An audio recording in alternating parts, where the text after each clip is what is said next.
I found out that I had cancer when I was 24 years old. It started with my left eye.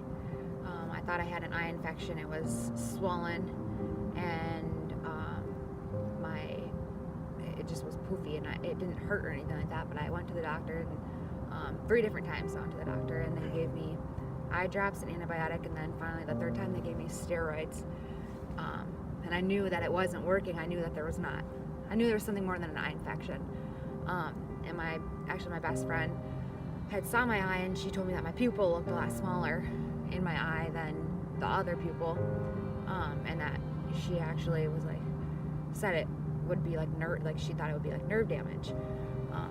She was in PA school at the time, and said she had just learned about this stuff. So I started looking it up a little bit more, and ended up going to an eye specialist like a few days after, and they looked into my eye, and actually I WebMD'd myself the night before I went to this doctor, and I told my mom I had something called Horner syndrome, and she told me to stop Googling myself because it doesn't ever do any good.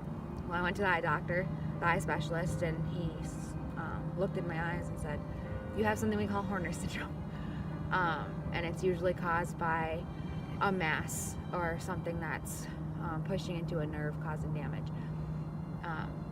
So that was the first step. They ended up having me go get an MRI. I went and had an MRI done and went to get my results from, I can't even remember what kind of specialist it was, and he ended up coming into the room, and he actually got on his cell phone right in front of me and called another doctor and said, "This is something really serious. You need to get her in to be seen. She's got a mass wrapping around all her nerves and her carotid artery in her neck." And so I went home, I called my parents. I started feeling like I needed to be at the hospital. Like I knew something was wrong, and I felt like I just was feeling not good. I think a lot of it was anxiety. I went to the emergency room. I was having like pain in my chest, and they admitted me and actually tried to do a CT scan when I got there, and they tried to put contrast in my arm, and it wouldn't go through. So they had to put another IV in me, and they put contrast through that arm, and they ended up finding that it was actually a mass taking up 2/3 of my chest and going up my neck, wrapping around my nerves and my carotid artery. That night, while I was doing that at the hospital, my voice actually went completely raspy and almost gone. It had, I don't know, it just seemed like it kind of started to progress really fast. It was just kind of crazy.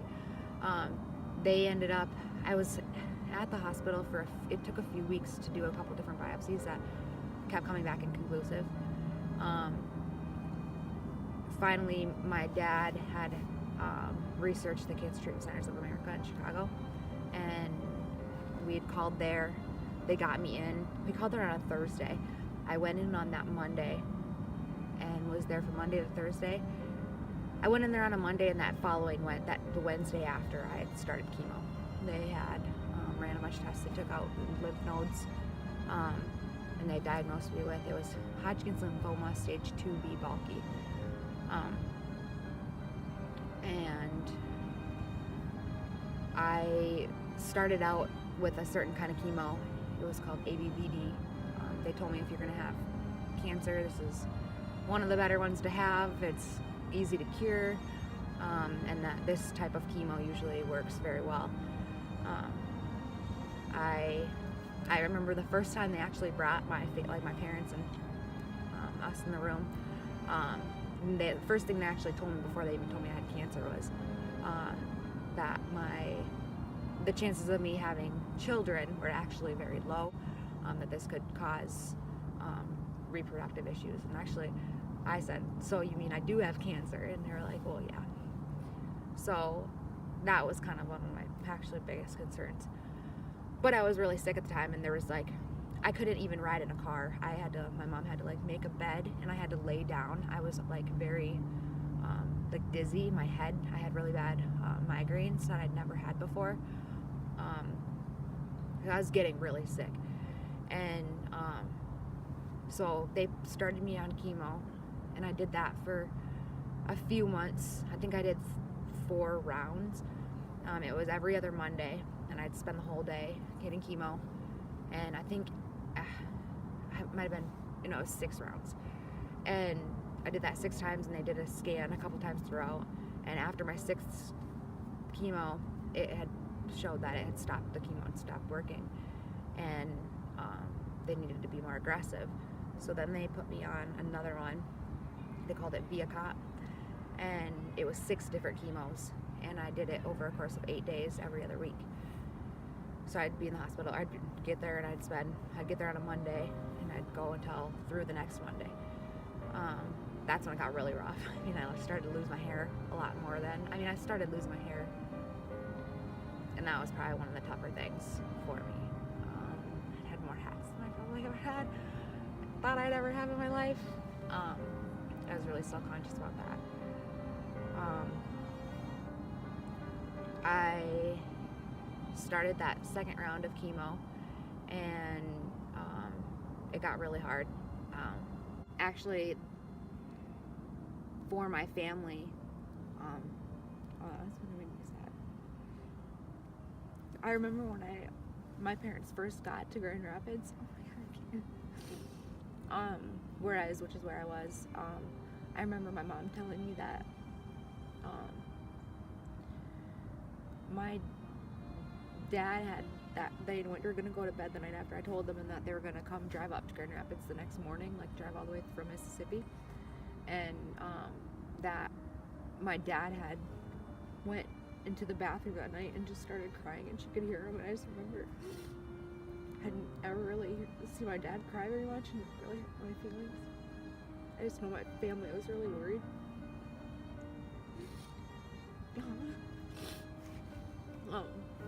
I remember Blaine getting to the hospital, and he immediately jumped into the bed with me.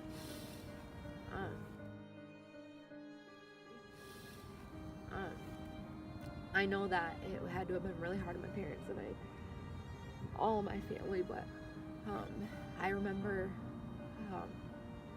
right before I started chemo, they were starting to talk about what day of the week I was going to have chemo, and I was really frustrated with it because we were trying to make it not fall on Christmas and certain things, and trying to make it so that I didn't have to be in there on Christmas. And I just remember I was starting to get really I was emotional, so I was just kind of crabby and angry. And I remember it, I don't know, I got upset with my parents kind of, and then I went back to them and I said I was so worried about how I felt and how much it bothered me, and it was hard news to take, that I didn't even consider what it would be like to be parents finding out their kid had cancer.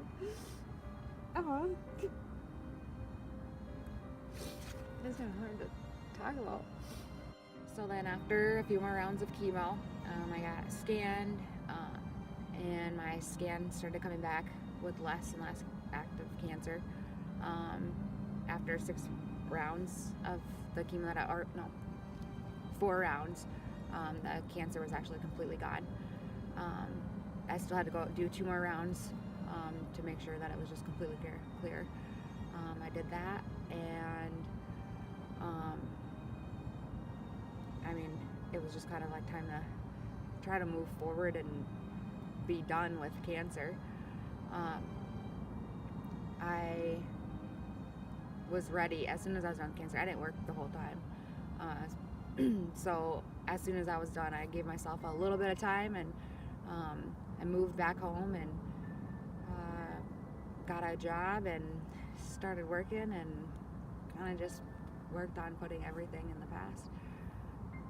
Now it's really hard to believe that I even ever had that experience. I was very lucky. So obviously cancer affects people of all ages and is a never-ending cycle. For people going through that, and even for their families, what would you have to say to all of them? To hang in there and I mean, I thought things were really bad, and I just know that there's always other people that are going through a lot worse. You have to really focus on you have to really focus on staying positive. I know that if I didn't have the positivity around me that I had, I was in a dark place. It would have been really hard to not have people around. To surround yourself with your friends and your family, because everybody's really there, to root you on, and it's just to stay as positive as you can. It's easier said than done. It's very hard to stay positive and to not feel down, but you can get yourself in a deep place that's harder to get out of if you don't try to focus on good things.